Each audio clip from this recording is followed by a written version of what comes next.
God. Not just because he said it, but by God. By his resurrection from the dead. That's the very nature of the Christian faith. Its core principles. And this account in Scripture today actually says, if you have doubts about it, take a look. The disciples, everybody doubted it. Everybody went the other way.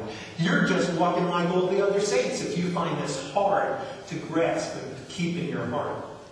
In the account today, Mary Magdalene goes to the tomb. The rock is pushed away. She looks inside. There's no body. She is shook. Her first thought is not resurrection. The empty tomb means nothing to her. Somebody took the body. She runs off and goes for it. To tell the disciples, my goodness, the Lord's missing.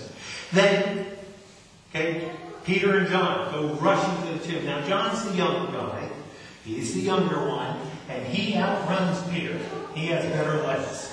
It says he gets up to the front of the tomb, looks inside, sees, there's no one there. Now, maybe he was shook. It's a graveyard, all that stuff. And he's like, but he's looking and seeing no one's there.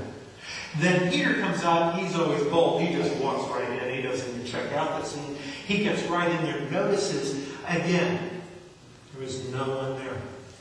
The body's gone. It's all folded and put away very nicely. And then John, it says, finally walks in. Now, Peter's in there. And at that moment, the Scripture tells us, at that time, they believed. And then immediately comes the sentence. But they didn't understand that Jesus had to be resurrected from the dead. They didn't understand that in the Scripture. Then what were they believing? Folks, they were believing what the women said, that Jesus' body wasn't there. That's what they believed. Wow, you're right. It's not here. And they still did not yet know or understand about the resurrection. Because either he's here or someone's taken his body. Those are the options. There's no other way to go.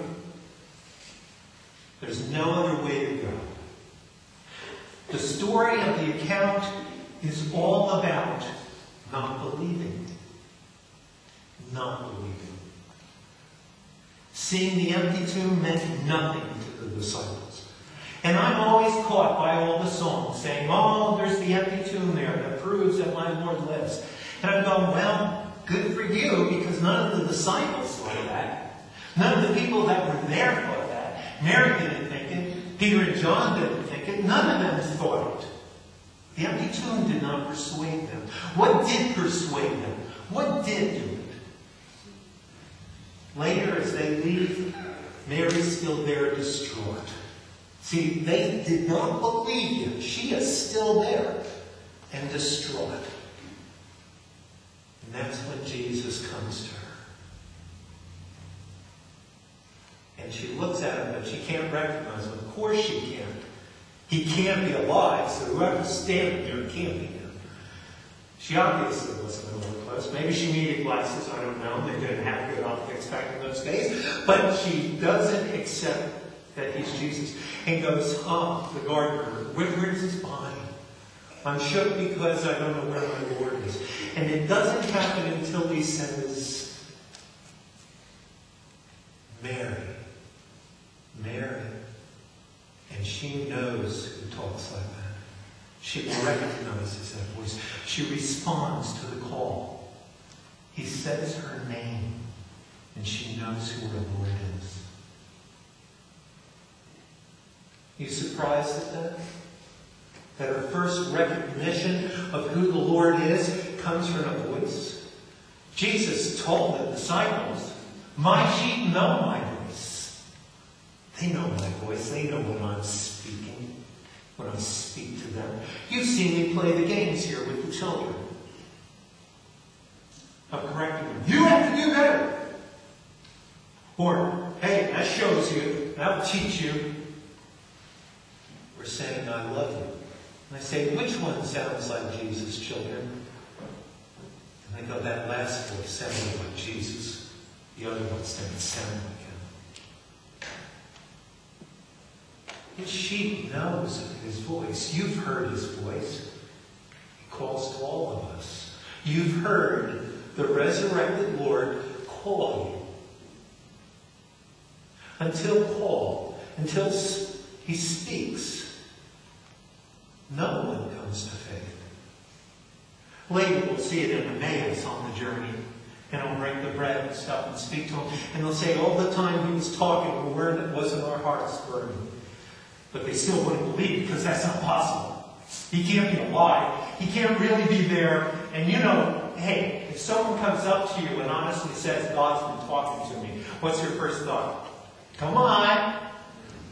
God's been talking to me. You're crazy. What does he sound like? Well, actually, he sounds like he has a Jersey accent.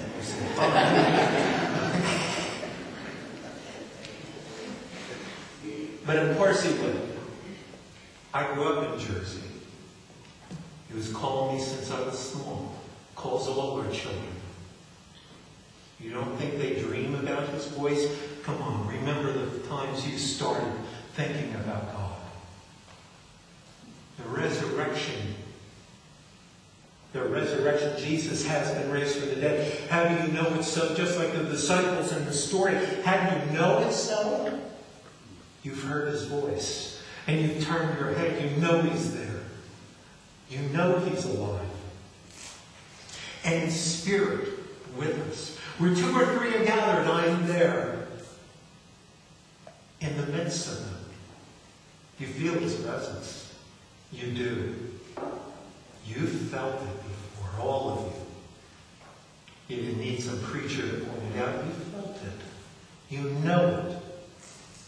The resurrection is waiting for you to say, Lord, you are calling. You actually speak to us. And when you tell other saints about it, like Mary rushing back again to the disciples, you know what? He really was there. I actually saw him. He spoke to me this time. What do you think Peter and John did? Well, the accounts tell us they thought she was crazy. Couldn't be too easy to tell somebody you heard God speak to you. Not even the disciples took it well.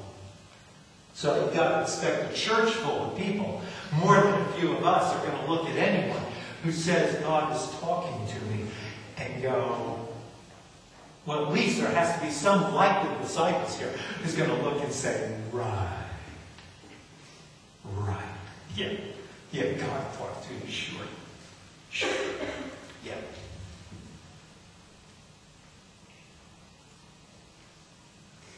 But do you notice? The resurrection did happen. He has been raised from the dead. He does talk to us and call us. And the proof of it is you've been hearing him. You've heard his call upon your heart. And then he's bringing you forward.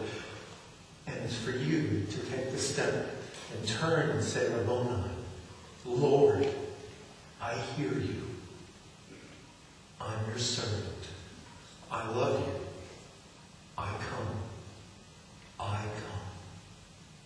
And then there's yet another resurrection. It is us with him as he takes us and keeps us. And then the whole world is different.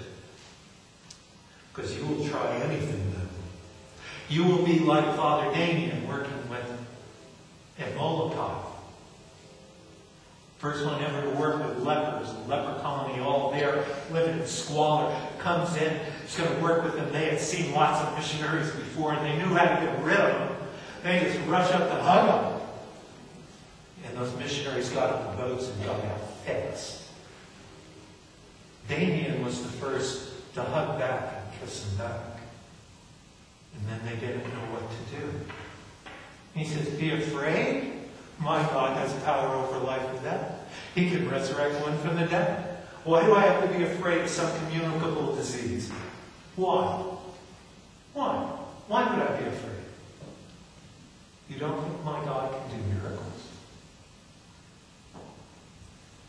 40 years later, he died of leprosy. But only after the colony had clean water, regular industry and products that they put out and supported themselves, with clothing, good housing, and the most advanced clinic for the treatment of leprosy that led to its cure around the world.